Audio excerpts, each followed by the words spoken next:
नमस्कार. आपल्या सगळ्यांचे महाराष्ट्र सोशल न्यूज चॅनलमध्ये हार्दिक स्वागत. चला वळूया तर एका नवीन बातमीकडे. आजची बातमी. जागतिक महिला दिनानिमित्त अवधान उपनगरात विविध सामाजिक उपक्रमांचे आयोजन करण्यात आले. महिला रक्तदान शिबिर, मोफत आरोग्य तपासणी तसेच महिला हक्क व मानसिक आरोग्याबाबत मार्गदर्शन करण्यात आले. रक्तदान शिबिरात 28 महिलांनी रक्तदान केले. कार्यक्रमाला महापौर मायादेवी परदेशी, माजी जिल्हा परिषद अध्यक्ष धरती देवरे, उपमहापौर ज्योत्सना पाटील यांच्यासह अनेक मान्यवर उपस्थित होते. कि जो मेरे मोरे दादा ने यहाँ पर ये कहा कि भाई जो महिलाओं के लिए यहाँ पर पहली बार रक्तदान शिविर लिया गया है, मैं तो मोरे दादा आपको कहूँगी कि आपने यहाँ पर लिया है, लेकिन मैं भी आपको ये बताना चाहूँगी, कुछ मेरे यहाँ पे पत्रकार भाई भी होंगे, जब 2001 में मैं नगर सेविका चुन के आई थी, उस समय कारगिल के जवानों के लिए बहुत आवश्यकता थी रक्तदान की, तो मैंने भी उस समय फक्त महिलाओं का ही रक्तदान शिविर रखा हुआ था। और मैं यहाँ पे ये बताना चाहूंगी कि मेरे अवधान जो ये गांव है, यहाँ पर मोरे दादा कितने अभी तक बाटियां हो गई रक्तदान की? 28। तो मेरे मोरे दादा ने अभी आते साथ ही हमें यहाँ पे कहा कि सुबह 9 बजे से हमारी महिला बहनें, मेरी बहनें जो बहुत खुशी से अपना रक्तदान दे रही थी, तो अभी यहाँ पर 22वीं इनका जो चेकअप वगैरह किया गया, हमारी महिलाओं को यह प्रॉब्लम रहता है कि हीमोग्लोबिन है, उसकी संख्या हमारी महिलाओं में बहुत कम रहती है।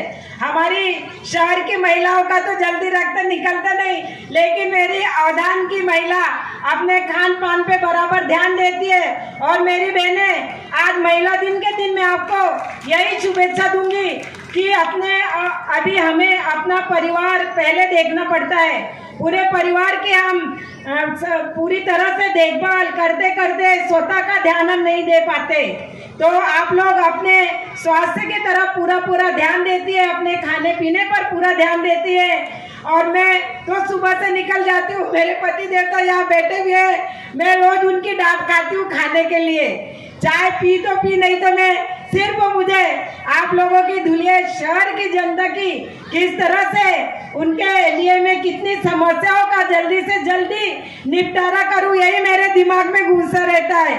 जितने भी दिन मुझे यहाँ पर ये जो कालावधि महापौर की मिलती है, तो मैं मेरी बहनों को ये भी बताना चाहूँगी कि हम हमारी कलेक्टर मैडम को, जो कि हमारे मोरे दादा ने बोले कि हमारी बहनें कलेक्टर बहन का भी उनके शब्द सुनने और भाषण सुनने के लिए आतुरता से इतनी संख्या में यहाँ पे उपस्थित थी, तो मैं आपको एक खुशी की बात ये बताना चाहूँगी कि हमारी जो भाग्यश्री मैडम कलेक्टर मैडम है, आज जो हमारे मोदी जी ने और हमारे देवा भाव ने, जो कि हम महिलाओं को चेस्ट का और गर्भपिशवी का कैंसर बहुत जोरों में उसकी संख्या जो बढ़ रही है, उसके लिए अपनी जो है वैक्सीन का लॉन्च किया है, तो उसके लिए ऑनलाइन मीटिंग है, तो हमारी कलेक्टर मैडम वहाँ पर अटेंड कर रही है, नहीं तो वो भी यहाँ पर जरूर से आती।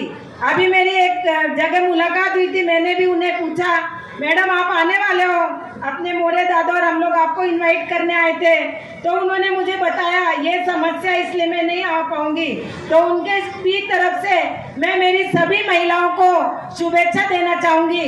प्रत्येक ठिकाणी महिलांचा सत्कार होतो आहे, महिलांसाठी कार्यक्रम होतो आहे, परंतु मी आपल्या सगळ्यांना विचारते की फक्त एक दिवस महिलांच्या सन्मानाचा, तर एक दिवस महिलांच्या आदरचा तर नाही, 365 दिवस हे महिलांचे असतात। आणि आपण महिला म्हणून आपल्या स्वतःला खूप छोटं समजतो, परंतु आपल्या महिलांमध्ये एक नवदुर्गाची ताकद असते।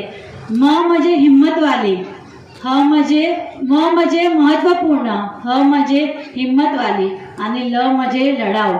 आणि या छोटासा शब्द म्हणजे महिला पूर्ण आयुष्य ते संघर्ष करत असते। आज आपण बघितलं तर महिला प्रत्येक क्षेत्रात पुढे जात आहे आणि प्रत्येक क्षेत्रात त्यांचं नाव कमवत आहे। शिक्षण क्षेत्रात बघितलं, विज्ञानाच्या क्षेत्रात, क्रीडाच्या क्षेत्रात बघितलं, प्रत्येक क्षेत्रात महिला आज यशस्वीपणे काम करत आहे। परंतु जरी आज आपण महिला प्रत्येक क्षेत्रात माणसाला कांद्याचा कांदा मिळून काम करत आहेत, परंतु जेव्हा ते घरी येते पण मात्र ते घराची जबाबदारी ते फक्त आणि फक्त महिलाचीच असते. आज महिला कार चालवण्यापेक्षा तर विमान चालवत आहे. आज इथे माझ्या ग्रामीणच्या महिला आहेत. तुम्ही रोज सकाळी स्वतःचा डब्बा घेऊन शेतात जात असतील, परंतु जेव्हा तुम्ही घरी येतात तर ते घराचं अणगिनत काम कोण करतं? ते महिलाच करत असते.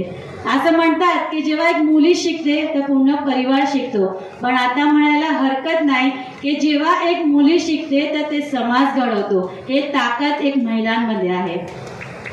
आज या ठिकाणी मी तुम्हाला सांगू इच्छिते की तुम्ही आपल्या स्वतःला काहीच कमी समजू नका.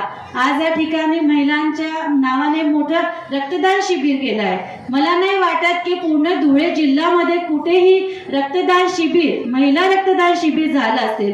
तरी मी अवधानचे आपले मोरे सरांचे मनापासून कौतुक करते, कारण त्यांनी महिलांसाठी इथे रक्तदान शिबिर ठेवलं. आपण महिला नेहमी घाबरत राहतो, महिला निघत नाही. जेव्हा सर आमच्याकडे आले त्यांनी आम्हाला सांगितलं की ताई आम्ही रक्तदान शिबिर ठेवणार आहे, तर आम्ही वाटलं की नाही महिला बाहेर निघणार नाही, कारण महिला घाबरतात, महिलाला भीती असते. परंतु आज जेव्हा आकडा ऐकला 28 महिलांनी इथे रक्तदान केलं. एक मुलींनी तर 8 वेळा रक्तदान केलं आहे आणि त्या अपंगताई होत्या तरी त्यांनी रक्तदान केलं. मी सगळ्या महिलांनी ज्यांनी रक्तदान केलं त्यांचे मनापासून कौतुक करते. आणि आज या ठिकाणी महिला आपण स्वतःसाठी जगत नाही. तुम्ही कोणासाठी जगता? तुमच्या परिवारासाठी जगता. परिवाराच्या प्रत्येक सदस्यासाठी तुम्ही जगत असतात. परंतु आज या ठिकाणी मी तुम्हाला सांगू इच्छिते की स्वतःसाठी जगा, स्वतःची आरोग्याची काळजी घ्या. कारण जर तुम्ही चांगले राहणार, तुमचे आरोग्य चांगलं राहणार, तर तुमच्या परिवाराचे तुमची सावली राहील. आणि जरी सांगायला असं म्हणतात की परिवाराच्या मेन सदस्य म्हणून माणूस असतं, परंतु त्या परिवाराची काळजी करणारा, ख्याल रखणारा ही एक महिला असते. खरं म्हणजे या ठिकाणी मॅडमांनी उल्लेख केला की आता या ठिकाणी प्रास्ताविकपर भाषण मोरे सर करतील. परंतु मी जर भाषण मॅडम द्यायला सुरू केलं तर 3 गोष्टी होण्याची शक्यता आहे. एक म्हणजे इथली सगळी गर्दी खाली होऊन जाईल, मंडप खाली होऊन जाईल, मंडप खाली होऊन जाईल. दुसरी गोष्ट एक शक्यता आहे, सगळं व्यासपीठ झोपायची शक्यता आहे,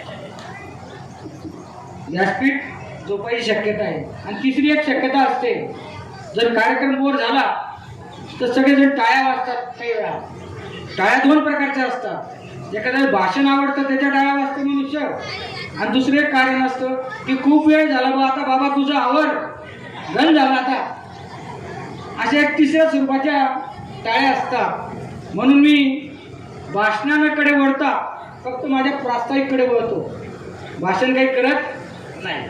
आणि प्रास्ताविकमध्येही थोडक्यात कार्यक्रमाविषयी मी थोडीशी रूपरेषा या ठिकाणी स्पष्ट करणं गरजेचं आहे. त्यात पहिली गोष्ट की सर्वात सुरुवातीला मी मोहाडे हायस्कूलला मुख्याध्यापक असताना ही संकल्पना माझी त्यावेळेस आली होती. आणि त्यावेळेसच मी मुख्याध्यापक असताना विचार केला की ज्या मुलामुलींना आईवडील नाही त्यांना आम्ही शिक्षकांनी दत्तक घेतलो, शालेय शैक्षणिक दत्तक.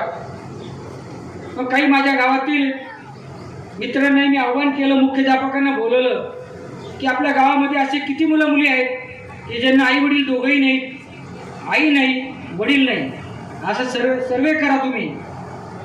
मग मराठी शाळेचे मुख्याध्यापक आणि हायस्कूलचे मुख्याध्यापकांनी सर्वे केला, तर हायस्कूलमध्ये एकूण 35 विद्यार्थी निघाले आणि मराठी शाळेमध्ये 8 विद्यार्थी निघाले. असे एकूण 43 विद्यार्थीनी असे निघाले की त्यांना आईवडील नाही. म्हणून माझ्या मित्रपरिवारांना आव्हान केलं की आपण या विद्यार्थ्यांसाठी काहीतरी केलं पाहिजे. काही तुम्हाला अभिमानाने सांगतो, माझ्या मित्रांचा मला गौरव आहे की 1 तासामध्ये त्यांनी या गोष्टीचा होकार दिला. 1 लाखाच्या वर रक्कम 1 तासामध्ये जमा झाली आणि या विद्यार्थ्यांना दत्तक घेण्याचा कार्यक्रम आम्ही फायनल केला. हे सगळे माझ्या मित्रपरिवाराच्या सहकार्याने झालं.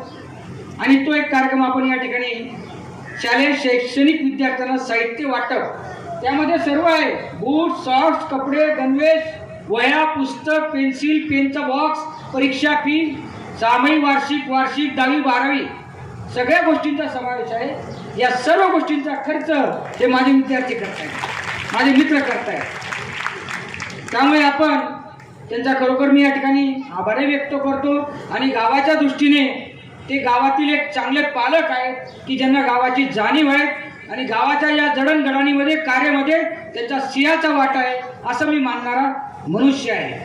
बातमी आवडल्यास चॅनलला लाईक व सबस्क्राईब करा व दररोज अशा नवनवीन बातम्या पाहण्यासाठी चॅनलला फॉलो करा। धन्यवाद।